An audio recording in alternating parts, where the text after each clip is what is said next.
je voudrais partager quelque chose. Cette rupture que je suis en train de vivre est peut-être la plus belle opportunité de ma vie jusqu'à présent, et je sais que la partie qui souffrira, la partie émotionnelle en moi, which is still grieving, qui est toujours en train de faire son deuil, aura peut-être envie de me donner une claque sur la tête quand elle sera en souffrance et activée. Mais cette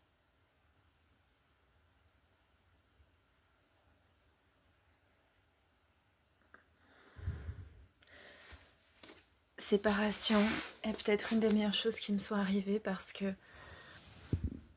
je vais essayer de poser mon téléphone.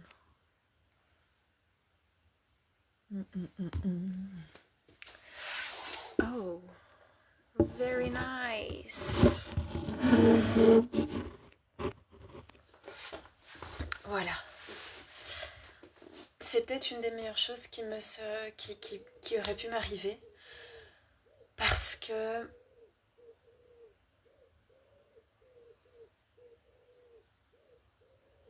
je réalise que moi et cette personne, on s'est vraiment aimé de manière imparfaite, mais qu'il y a eu beaucoup de choses très belles aussi.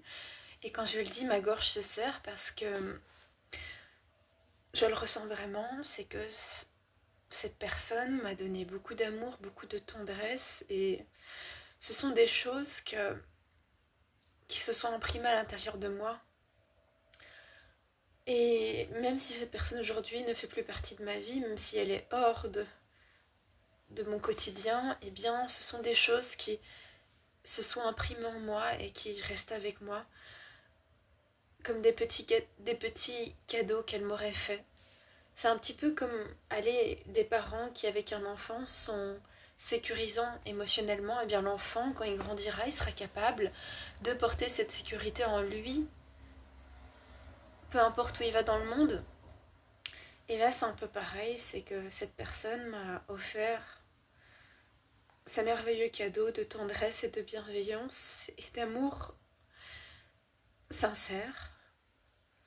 Et c'est difficile quand ça ne va pas dans la relation, quand on sent qu'il faut passer à autre chose, de renoncer, d'avoir le sentiment, c'est ça, de renoncer à ça, parce que cette tendresse que cette personne m'a partagée, offerte, donnée, je n'avais jamais ressenti ça dans le passé. Et le réflexe, c'est de me dire, mais comment je vais faire maintenant? J'ai pas envie en fait de me détacher de cette personne, j'ai pas envie que durant toutes ces années de mon existence je n'ai jamais ressenti. Là cette personne m'offre ça et je devrais dire au revoir à ça qui me fait du bien. Et c'est là toute la complexité des relations, c'est que il y avait de la tendresse, mais il y avait aussi des choses qui n'allaient pas. Et cette séparation est très intense pour moi, et je sens actuellement que je n'ai aucune envie de me rush sur un autre homme, vers une autre relation, du moins, et de juste, oui, me rush vers une autre relation amoureuse. J'ai pas envie d'aller là vers un autre homme. Je me sens vraiment le cœur meurtri, dans la souffrance moins qu'avant, mais toujours, et mon corps a pris vraiment cher avec cette séparation. Et j'ai juste envie d'être avec moi-même, de prendre soin de moi en fait, et de juste être avec moi comme un animal blessé qui lèche ses plaies pour guérir. Et je n'ai aucune envie de parler à d'autres hommes ou de... Il y a trop à digérer, trop à comprendre, trop à process de tout ce qui s'est passé. Parce que cette personne, je l'ai aimée imparfaitement, mais c'était une forme d'amour qui a été sincère, mais qui était imparfaite, qui était faite de blessures, d'attachement, de dépendance affective aussi. C'était fait de tout ça et il y a eu des très belles choses et c'est difficile de laisser partir ces très belles choses parce que il y a encore des parties de moi qui ressentent beaucoup de tendresse et d'amour tendre pour cette personne et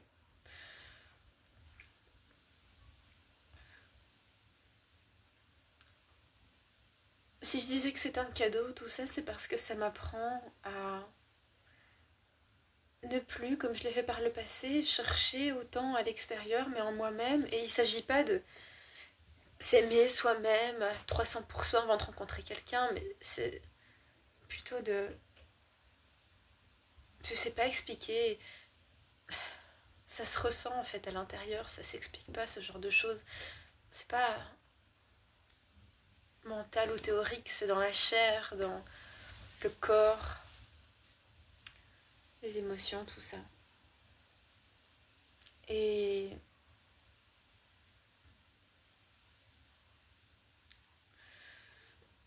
il y a des jours où je me sens plus en paix avec moi-même, il y a des jours où je souffre beaucoup, comme aujourd'hui, où je me sens en colère contre la personne, j'ai envie qu'elle me rende des comptes, j'ai envie qu'elle me rassure aussi.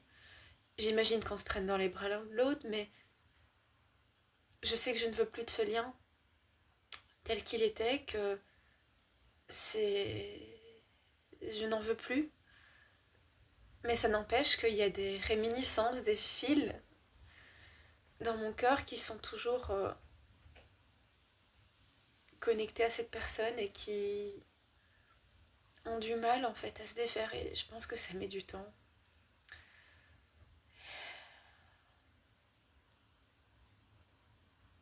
Et je sais que c'est une chance pour moi de faire des choses dans ma vie, d'être plus proche de moi-même et de plus m'adapter aux autres comme je l'ai fait par le passé de cette manière-là. Parce que je me suis beaucoup adaptée dans cette relation, j'ai beaucoup essayé de rentrer dans le moule de cette relation et ça ne me rendait pas épanouie. Donc voilà, c'est pas facile honnêtement. Plutôt aujourd'hui, mon mental avait envie de sa dose, de contacter cette personne, de recevoir un câlin, mais ça ne m'aurait pas fait me sentir en paix. De voir cette personne, ça m'aurait juste gardé dans cette connexion, ce lien, cette attache en fait qui petit à petit se délite. Et ça fait mal parce que j'imagine cette personne rencontrer une autre fille et c'est extrêmement douloureux alors qu'il s'agisse de jalousie ou de manque de confiance en moi, peu importe, c'est douloureux. Et parfois c'est insupportable et c'est là où aussi j'ai envie de demander des comptes à la personne, mais elle n'a pas à me rassurer sur ça. Je dois laisser aller, laisser partir, la laisser faire ce qu'elle veut et me recentrer sur moi en fait. Parce que j'ai vraiment beaucoup souffert dans cette relation et surtout lors de la séparation qui a mis plusieurs mois. Et mon corps ne veut plus retourner là-dedans. Et ça, c'est aussi ma boussole. Que je sache ça et que mon corps me parle aussi.